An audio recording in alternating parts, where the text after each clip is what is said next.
Hey there, amazing viewers! Are you ready to be amazed by an amazing video?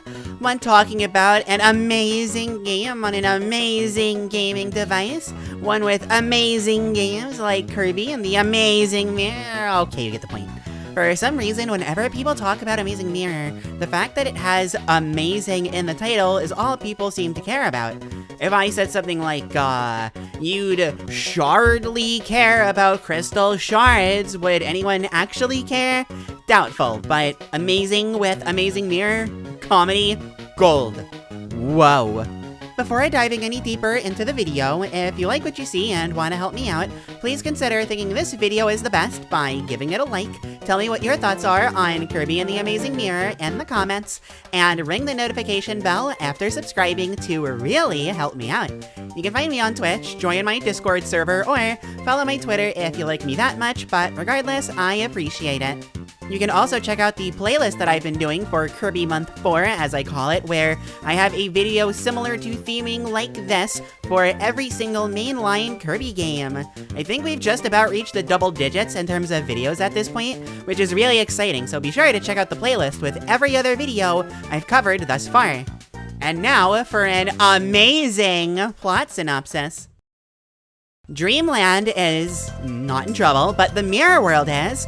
A world parallel to Dreamland, only enterable through the Mirror Gateway, residing above Dreamland. The mirrors of the world are only showing sinister reflections, so Meta Knight goes to investigate. Meanwhile, Kirby's taking a nice little nap before being woken up by... Meta Knight? He attacks Kirby, splitting him into 4 different Kirbys. What's the meaning of this? Kirby and the other Kirbys fly after him on the Warp Star into the Mirror World, only to find that Meta Knight has shattered the Mirror World entrance.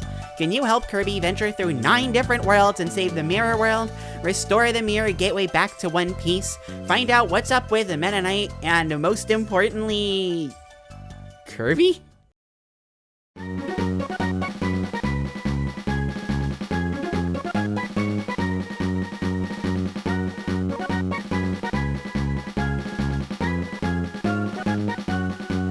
So, if you were watching, I can tell. You're smart, and since you're smart, you've played a couple of Kirby games in your life. I know these things. Having played those, you can expect the games to all feel a certain way, right? Platform through various levels, start to finish, and beat the final boss at the end. Well, I've got news for you. Amazing Mirror does not play by those rules. It makes its own rules, and those rules are, go explore these levels. This game is non-linear, the world is an open sandbox, and there's no such thing as point A to point B. Go wild! Simply wandering around the world is some of the most fun you could ever have in a Kirby game. You never know where you're going to end up, but finding new areas and, again, experiencing them is such a joyride. Kirby isn't normally this open, but due to the simplistic nature of these games, it takes no time at all to get used to. It almost feels like you're playing a regular Kirby game until you find an area that's really open-ended, or you get to pick from 2 branching paths. What always makes Kirby so great is here, with a new twist to make it fresh.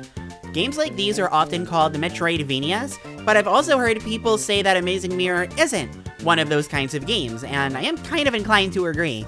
But what also makes Amazing Mirror stand out so much is that regardless of which kind of thing it is, it's very much still a Kirby game. You don't find upgrades or anything like that. Copy abilities are the upgrades here, and the same perks they always provide are here and accounted for. You take Kirby, who's already fun to control, and give the little fella powerful new tools to get through the game with, and changing from one to the next is as simple as finding the right enemy and repeating the process. This works better here than in most others of its kind, as the power-ups in those games tend to be more of a permanent upgrade. You start with very little and you work your way up. However, Kirby starts with everything, and his enhancements are merely optional, temporary upgrades that you can use as you see fit, making the game just as enjoyable to play at the very beginning as the very end. The flow and feel of the game was carried over from Nightmare and Dreamland, which already controlled very well. Now, take that, but apply it to far larger areas with more to explore and move around in, and you have a perfect match. And boy howdy, do you have a lot of large areas to explore. Just looking at the maps for this game shows a vast, wide world to look around in, with all different kinds of branching paths, exits, boss fights, the works. There's 9 worlds worth of exploring to do, and each of them have a different theme, not only visually, but in terms of gameplay too. Something like Carrot Castle functions like a maze of sorts, while Peppermint Palace is sort of like Butter Building and how it's all about moving up, except this one has branching paths and some side routes that can even lead to you going down the building. Or, the palace, in this case. Of course, you can't talk about how great Amazing Mirror is without talking about the multiplayer. No other Kirby game, main series at least, has multiplayer nearly as engaging as Amazing Mirrors. With the game being so open, the idea was made to have every player be able to run off and do their own thing. If you meet up with another player, you can tag along with them. Or if not, no worries, you do you. There's really nothing like it, and the fact that another game in the series hasn't even tackled this idea is bizarre. Star Allies is the only other game with as much of a multiplayer focus as this, and without going into too much, this one definitely comes out on top in that regard. It also needs to be said that there's a lot more going on visually in this game than many others, which is good, considering you need to remember where specific locations are. Nightmare in Dreamland, being the first GBA Kirby game, felt very basic, visually. Amazing Mirror has far more impressive visuals, with better enemy variety, more animations, and some very impressive tech. Like this opening cutscene here. All the moving parts, like the background spinning and Mennonite and the Kirbys getting smaller as they get closer to the mirror, is really impressive, especially for something so early on in the game. And the music? Oh, I love the soundtrack so much, and many others do. It works way, way better than the mess that was Nightmare soundtrack. Music that was actually composed for the GBA and not NES music forced to fit for the GBA. Wonderful stuff. At the end of the day, there's just so much to do in Amazing Mirror. It feels like you could casually run around for new places to find for hours, and you'd still only scratch the surface. The game isn't very long if you just go from start to finish, making it a very enjoyable romp for some quick fun, but for the daring explorers out there, you'll find a masterpiece like no other.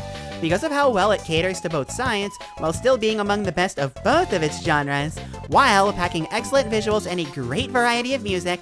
Of course, I gotta say it, that's why Amazing Mirror is the best in the series.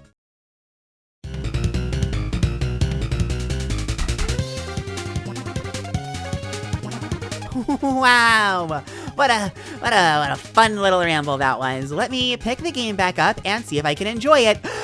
Oh wait, I almost forgot. It's impossible to actually get anywhere because you have to unlock the ability to know where you're going. Amazing Mirror is the only Kirby game that's so bad it doesn't even want you to know where you are and what you're doing. And you have to unlock 9 of these. I guess the first 2 are on the main path, but that's still 7 maps that you have to find. 7 worlds to trudge through totally blindly, only hoping that you're headed in the right direction. And let's actually talk about the worlds that you traverse. You've got Rainbow Route, which is mostly a forest, then Moonlight Mansion, a castle-esque area, then Cabbage Cavern, which is mostly forest, okay, and then Mustard Mountain, which starts as another forest, but eventually becomes a lava area. Then is Carrot Castle, okay, but then Olive Ocean is a water area. Peppermint Palace is, oh my god, another castle. Then Radish Ruins is, well, ruins, but ruins of what? Something that's like a castle! Another castle! Then finally, Peppermint Palace is a space maze, which sounds cool, except you're playing Amazing Mirror and getting lost is so easy. But it isn't another castle, right? Everything's okay, right? The creativity and imagination in this game is so dry.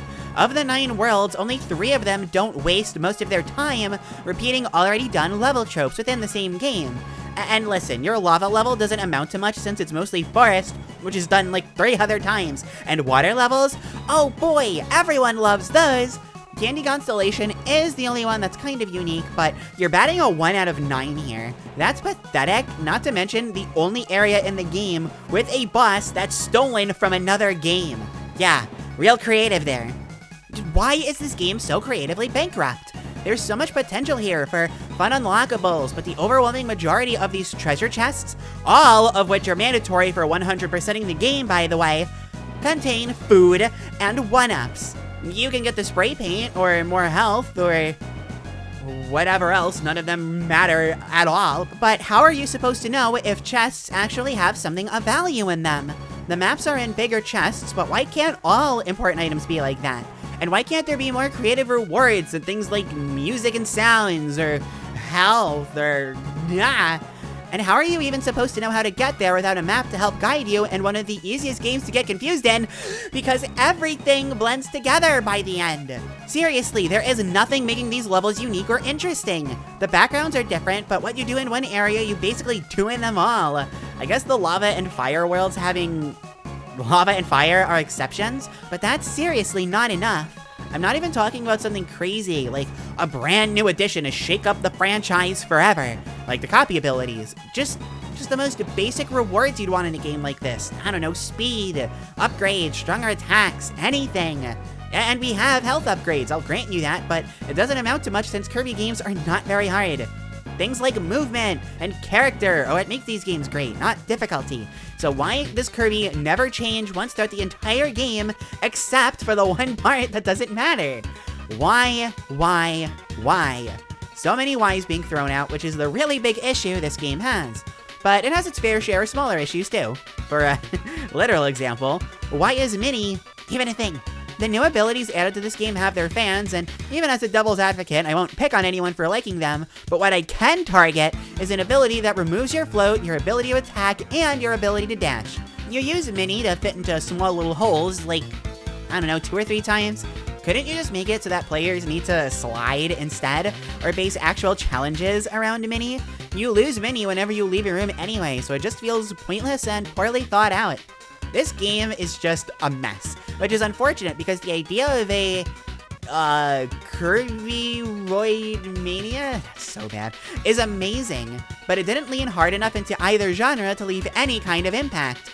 A Metra Kirby-vania, that's also terrible, a game that plays like any other game in the genre but with Kirby movement and copy abilities, frankly was good enough, but it's still far too rooted in being a Kirby game to actually stand out in any meaningful way.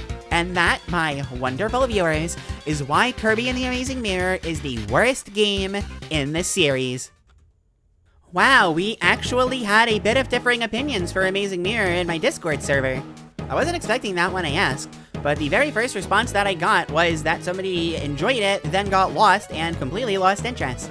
Of course, there were also complaints about how getting a game over killed the pacing, and it didn't really fully capitalize on its concept. However, the people that like Amazing Mirror really liked Amazing Mirror. Favorite of the non-Superstar style games? You bet. Best co-op in any Kirby game? You got it here. Epic? You bet. And if you're using the term epic to describe your opinion on a game, really, how bad can it be? I said this in Kirby 64. Darn it, I'm still saying it here.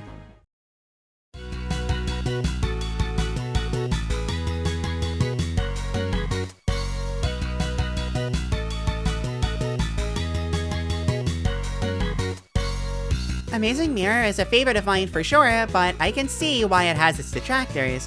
Kirby plus Metroidvania sounds like a perfect fit on paper, even if it comes off more of an open world than a Metroidvania. But like I said, seeing as how it doesn't lean too far into any of the genres I just listed, I can understand the complaint that it doesn't wind up being the sum of its parts.